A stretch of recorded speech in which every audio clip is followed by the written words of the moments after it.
இதுல வந்து என்ன பண்ணிடுறாருன்னா, தனக்குன்னு இருந்த ஒரு தனி பாணி, தனி திறன இத இழந்துட்டு இருக்காரு.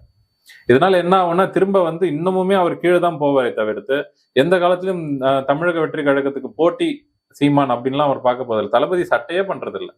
சீமான. சீமான் அவர்கள ஒரு ஆளா கூட அவர் மதிக்கிறது கிடையாது. அவருடைய இது வந்து என்னன்னா திமுக. திமுக அப்படிங்கிறதுல ரொம்ப இதா இருக்கிறார். அடுத்தது நம்மளுடைய மக்களுடைய நலன் என்னங்கிறதுல இருக்கார். இந்த பேச்சுக்களையோ, சீமானுடைய செயல்பாடுகளையோ, இல்ல செய்கைகளையோ, இல்ல இவங்கள விமர்சிக்கிறதையோ அவர் தளபதி சட்டையே பண்றதில்ல.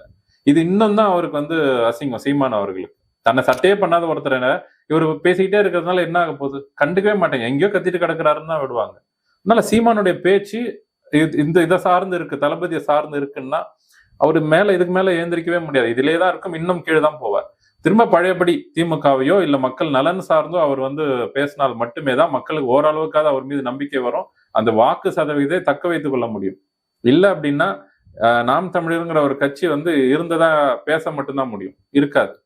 இப்படியே தான் வந்து கொஞ்சம் கொஞ்சமாக தனது ஆதரவை இழந்து கொண்டே இருக்கும். நேத்து கூட கூட்டத்துல யாரோ சீமான கடுமையா விமர்சிச்சாங்கன்னு நெனைக்கிறேன். ஆமா, அந்த ஆமா. பேசிட்டு இருக்கும்போது.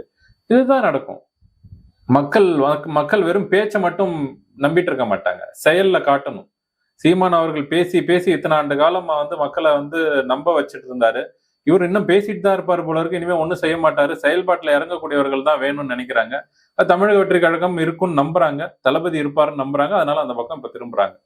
அதனால சீமான் கத்திக்கிட்டே இருக்க வேண்டியது. அங்க ஒண்ணும் மாற போறதில்ல. எதுவும் மாறாது. அதான் சார். என்ன